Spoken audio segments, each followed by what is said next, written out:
Catus, Maximus here. I did a comparison earlier of the Crescent USA versus the Chinese-made Crescent. A few people were interested in that. One thing I didn't note in that video, and I should have, is this was one of the last of the Crescent USAs that I compared to the Chinese one.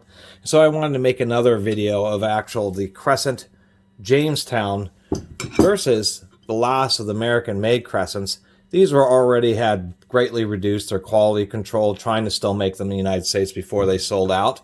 But they were significantly less quality control, at least, as compared to the original Jamestown ones. And then I did recently pick up this Proto 712S. Actually, they sell as a J712S. Proto still sells this, so this is Proto's 12-inch. I do like the industrial finish versus the bright finish. It just gives me more of a warm, fuzzy feeling. Things I'll just compare real fast here is the newer American-made ones. They did do something I did like, which is they gave it a wider beam, just so it doesn't bite in your hand as much when you're using a wrench. But the quality control is much less. We can see here that it's obvious that this broaching here is not exactly centered, where on this Jamestown one, you can see it is just about dead nuts right in the center. Really good quality control. We can see the grinding on this the most recent of the American-made ones. This was pretty rushed through. It's not very even. There's a lump, and it's really off-center. Where if you look at this Jamestown one, it is perfect. It is just an absolute straight grind.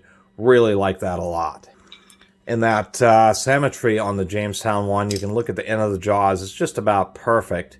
Where this, you can just see how lumpy it is and off-center. So it's just not very good. We can see it's obviously the same on this side. So even though they gave it a wider beam, just simply not as nice as what they used to be. So they didn't start just going downhill once they went into China. They started going downhill well before then, when they were still made in the United States, but they had just cheapified them to try to basically answer to their investors. That's what my understanding is a lot of companies that moved overseas is because they've sold out or sold significant portions of their companies to investors. They demand a return, and so the company has no choice but to reduce the quality of the product.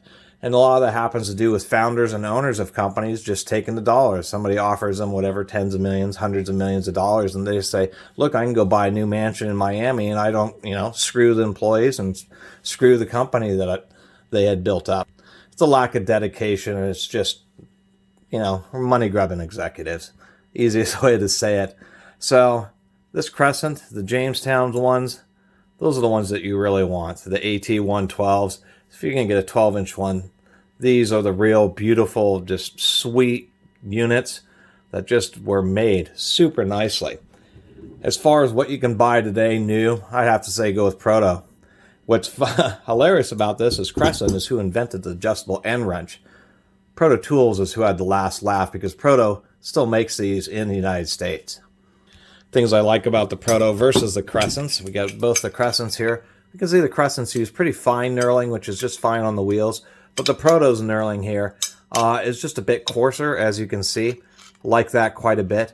Also, if we look, we can see the threads are also a bit thicker than they are on the Crescents. The Crescents are all buttress threads, which means they're straight on one side and angled on the other. And then the flat faces would be the direction that the force on the jaw is placed on. That's why they use buttress threads, because it gives them just a little bit more meat. But it appears that this Proto is just a little bit thicker. Now we're going to put the cheesy American-made one, and we're going to compare this Proto next to the Jamestown Crescent. We can see that the Proto actually did a pretty good job. It's really, we can see that the broaching may not be quite as perfectly centered as it is on this Jamestown Crescent, but still pretty good. And obviously, it's a heck of a lot better than this more recent American-made Crescent. So pretty good centering on the broaching. It actually has a through pin, so there's just going to be a ball detent somewhere that's holding that pin in place. Or I do like on the Crescents that it's threaded, so it tends to stay in just a little bit more reliably. Although I haven't heard issues with the Protos falling apart. I guess one of the things about the Proto is the jaw is just a little bit more narrow. Not by much, maybe a 1/16 of an inch at most. I think that's just to give it a little bit more access. I did like the slightly wider jaws that the Crescents do. Of course, the jaw is pretty tight. It is really well made. As a matter of fact, if we look at the jaw wobble on this Crescent, versus the Proto. The Proto, or at least this one, is pretty exceptionally tight. As far as symmetry of the grinding of the jaw, we can see on the top here that it's pretty good. If we look on the back side here, we can see that it does have some pretty nice symmetry, really nice grinding job on this. Excuse me, I gotta not get them confused. On this Proto here, this is the Proto, now this is the Jamestown Crescent. Really do like that quite a bit. I think probably the biggest criticism here with the Proto, besides me needing lubricated, is the fact that on the Crescents, I do like that they had these angles. So it just gives you, it's essentially a 4-point wrench. It just gives you a touch more grip. Well, on the Proto, it is a rounded corner or rounded bottom. So this is just a 2-point. And it would be nice if Proto had modified it so it was, I had a hexagonal bottom shape just to give that slightly touch better fitment. And so that would probably be the biggest criticism I really have of the Proto. And then, of course, the Proto's handle is pretty thin, just like the Jamestown Crescent. It's actually, if we compare it to the Crescent, ever so slightly thinner. And if we compare it to the more recent, I say, wide handle Crescent, it is way thinner. So that would be another kind of takeaway, is the fact that a thin handle means higher pressure. A 12-inch Crescent wrench is actually pretty big. You can get 2 hands on there. You can get a lot of force on it.